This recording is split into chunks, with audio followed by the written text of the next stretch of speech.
As a skin esthetician, I always ensure my client's skin is properly prepped before a chemical peel treatment.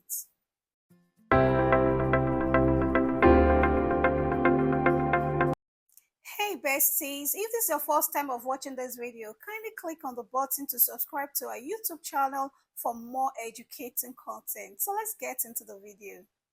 Before you embark on any chemical peel treatment, you want to ensure that your client's skin is properly prepped. Skin prepping simply means that you are preparing the skin for a specific treatment. And for the benefit of this video, we are going to be doing a chemical peel treatment on my client to target hyperpigmentation and the skin texture. And it is important we prep our skin. Now for this prepping, I'm starting first with the cleansing facial wash. Now the cleansing facial wash helps to remove dirt and decongest our pores. This will allow easy penetration of the next skincare product I'm going to be putting on our skin. I spent close to 3 to 4 minutes doing this particular step, this cleansing step. I used the Maya Acne Gel Facial Wash. This is because it contains salicylic acid that unclogs the pores, reduces inflammation, and prevents breakouts. Now, your choice of facial cleanser is very important when you are carrying out this step. You want to use facial cleansers that either contains an alpha hydroxy acid, which is AHA. Now, do not forget that AHA removes dead skin cells, promotes skin renewal, or you are doing salicylic acids that unclog pores, or better still, a vitamin C facial wash that boosts collagen and protects the skin from free radicals. Your choice of facial wash is very important in this step because you want to ensure that the skin is properly cleansed before going ahead to apply your toner and your treatment. It is also important you note this. Some clients might have sensitive skin. If they have sensitive skin, I always advise you opt for gentle, fragrance free facial wash. There are certain facial wash that do not contain fragrance. So for sensitive skin, you want to put that into consideration. And for acne prone skin, now my clients do not have acne. Like I said, what I'm trying to do is to unclog our pores to reduce inflammation and prevent breakouts. But some certain clients might have serious or severe acne. So you want to consider product with benzoyl peroxide. Benzoyl peroxide, at least 5% is okay for such clients and it works perfectly for acne prone skin.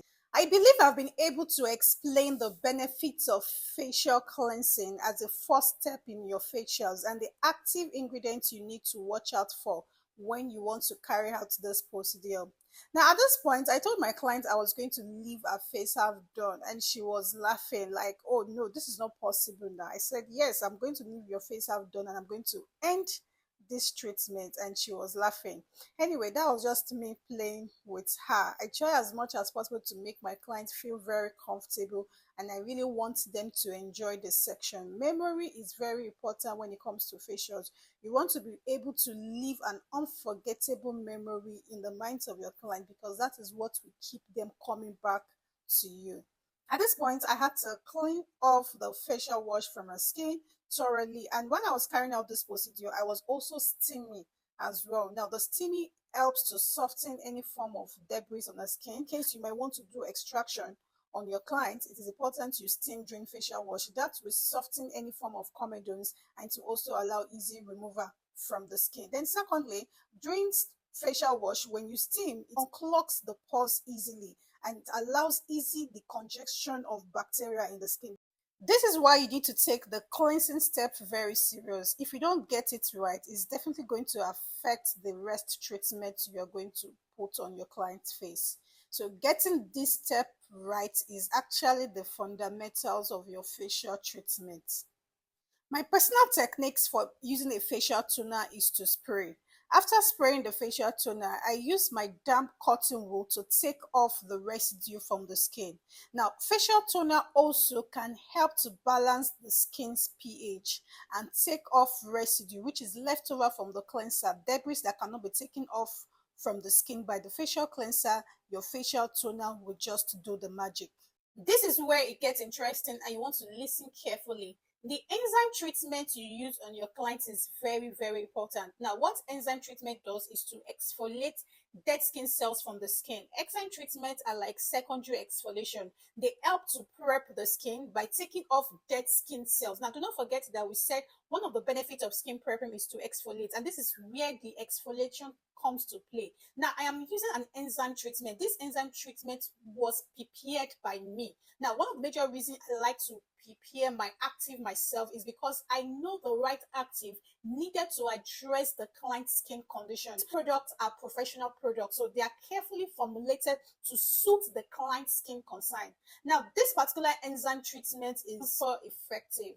By the time you apply it on your client's face and you steam for some few minutes and you take off the enzyme treatment, it is a complete game changer on your client's skin. And if you're going to be doing chemical peel after this treatment, by the time you're done with this enzyme treatment, your chemical peel is going to work faster on the client's skin. This helps to boost the effectiveness of the chemical peel, such that in less than 7 to 8 days, your client can see the results of the chemical peel she just did.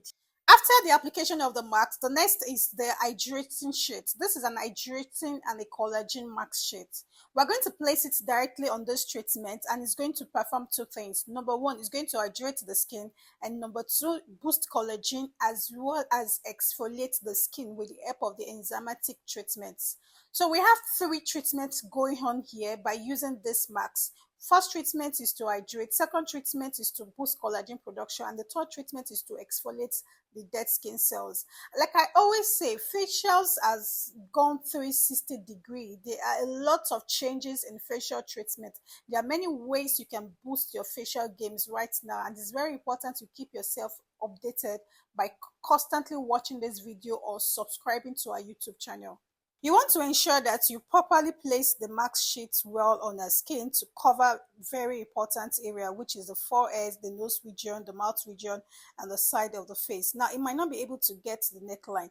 Do you notice that I had to apply the enzymatic treatment to the neckline? Now, this is very important. I see a whole lot of facial procedure that is not being extended to the neckline, forgetting that the neck is what carries the face. Just the way you need to pamper the face or put treatment on the face is the same way the neck needs to be treated. If the neck is not treated, it can lead to early aging of the neck. So you want to ensure that whatever treatment you apply on the face, you are also extending it directly to the neckline. At this point, we have to take off the mask sheet. The skin is fully prepped. Our skin is glowing at this point. We're not even done yet, but I can see significant changes on our skin. The next thing is to use the screen scrapers to take off the enzymatic residue from the skin. And why I like to use this skin scrubber, you can also use it to take off whiteheads from the skin. I prefer to use this to take off whitehead from the skin than to use the extraction pin. Extraction pin is good, but know when to use the extraction pin. If she's not having any active blackheads that you want to extract from the skin or any serious comedones, there is really no need using the extraction pin. This skin scrubber can do the magic if you're dealing with whitehead. And by the way, we have done thorough cleansing on how we've used treatment on the skin, so our skin is a whole lot better, and I do not see the need to use an extractor tool. One of the consequences of using an extraction tool, if not properly used, can leave your client with dark spots, which is the post-inflammatory hyperpigmentation, because most people do not know how to use the extractor tool. When they use the extractor tool, it causes more injuries on the skin cells than actual good on the skin. At this point, we are taking off the marks by using a clean towel to clean the face thoroughly, and this also makes her more relaxed and calming. The next step is to apply the jelly mask. The jelly mask has a cooling effect, so it's going to cool the skin down, and it's also going to help to brighten our skin. This is a very popular jelly mask that most skin estheticians they use during facials. It comes in different variation, it comes in different colors, and it's aesthetically pleasing. So if you want to take videos, if you want to do your real videos, this mask can actually make your videos look beautiful. I personally do not see any major changes that this mask does to the skin other than aesthetically pleasing. So we're leaving this mask until it's completely dry before we take it off. And while that is on, I love to massage. I advise you subscribe to this YouTube channel so that you can watch more videos on facials and neck massage. I love to massage my clients. So while she was waiting for the marks to get dry, I had to give her a nice neck soothing massage. Now, one of the things I like about massage is the fact that it helps to stimulate blood flow and also aid lymphatic drainage. So guys, subscribe to this YouTube channel so that you can watch more educating videos on neck and facial massage. The next step is the chemical peel application. So if this is your first time of watching this video, chemical peel video, you've never done a chemical peel before and you're planning to do one, please make sure you take a professional class on chemical peel. We have professional classes of chemical peel. You can read the caption below for more details. Now, the reason for this is that if you do not understand how chemical peel work, you might end up destroying your client's skin. So it is very important you understand the composition of chemical peels, the contraindication, and there are many other factors to be considered before you carry out a chemical peel procedure. Before you start any chemical peel application on the skin, you want to decrease the skin, and I recommend you use acetone. Acetone allows the skin to fully decrease so that the peel can drive deeper into the skin, thereby making it effective. The next step is to protect sensitive areas on the face before the peel. These areas include around the mouth, the nose region, and the eyes region. This is to help to reduce irritation and to calm down any burning sensation. Do not skip this step because I have seen what chemical peels can do on those sensitive areas, most especially if the client has a sensitive skin. So it's time to apply the chemical peel on the client's skin. So first and foremost, what is chemical peel? Chemical peels are skincare treatment that involves applying a solution to remove the top layer of the skin. So the top layer simply means you're exfoliating dead skin layers of the skin, and in return, it gives a brighter, clearer complexion.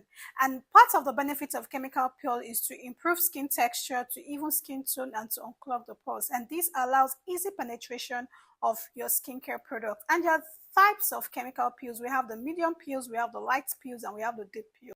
Now, for the benefit of this video, we are going to be doing a light peel on this client, which is called the superficial peel. This will help to remove dead layers of the skin on the epidermal level, and in return, we give her a brighter skin. The reason for this light peel or superficial peel is because she has an event in 2 weeks' time. And we want something that can help to brighten her skin, fade the appearances of hyperpigmentation that is located around her forehead and side of her face. And also a chemical peel that will improve our skin texture. That is why we decided to do a superficial peel. Now, please take note, there are different types of acid when it comes to chemical peel. You have the alpha hydroxy acid, which is the AHA. We have the beta hydroxy acid, which is the BHA. Now, this acid has different concentration. So you have them in 5%, you have them in 10%, you have them in 15%, you have them in 20%, you have them in 25, 30, 40, 50, even up to 70% concentration. This is why I said you need to register for a chemical peel class to understand how this concentration works, and also you can be able to identify the right peel to use depending on the skin condition you are treating. I always prefer to use my cotton wool to apply chemical peel on my client's skin. This will help me mount more pressure on the skin and to allow penetration of the chemical peel. Penetration is very key when it comes to chemical peel application. And when you're applying it, you want to focus on the forehead, areas where she has more of the hyperpigmentation. If you notice the side of her chin, she has post-inflammatory hyperpigmentation, which is known as dark spot. I'm also focusing on that area of her face well. I'm also going to be focusing on the chin region, around the mouth region. It's darker than the rest of her face. So basically, you want to focus on the areas where she is battling more with that skin concern to address the skin condition. And the next thing is to apply a moisturizer. So once you are done with the peel application, you do not rinse off. This particular superficial peel, you don't rinse it off. You leave it on the skin, allow it to absorb. So you want to wait for some while for it to dry, and absorb into the skin completely, and then you apply the moisturizer. Now, why are you applying the moisturizer? Is to prevent the skin from irritation. At the same time, you also want to use your sunscreen. So we use the moisturizer and we also use a sunscreen. She's going out and the sun is a bit shiny, so we want something to protect our skin from the harmful effects of the sun. I already told her what she's expected to do, and you need to advise your client to minimize sun exposure. Now, the fact that she has a sunscreen does not give her the yardstick to keep going out into the sun while she's on the chemical peel treatment. So one of the things you want to avoid once you have chemical peel treatment on is to avoid sun and excess heat. You don't want to stay in an environment that is hot. You want to always ensure that the environment you are in, they are cold, so that way it will not give you any form of irritation and hyperpigmentation on the skin. Do not forget dark skin. She is highly melanated, so it is very important that she follows these rules and regulations. We are finally done with the chemical peel application. You can see that her skin is actually glowing and it looks a lot better compared to when she started. So our next section is going to be in 2 weeks time after our party, but with this she's good to go. She's going to peel a bit, slightly peel for like 2-3 days. After 2-3 days she'll be fine, and then she gets the beautiful skin she has always desired. I hope you enjoyed this video. Thank you so much guys for staying tuned. If you have any questions, kindly drop it in the comments below and I'll be in the comment section to answer your questions. Bye.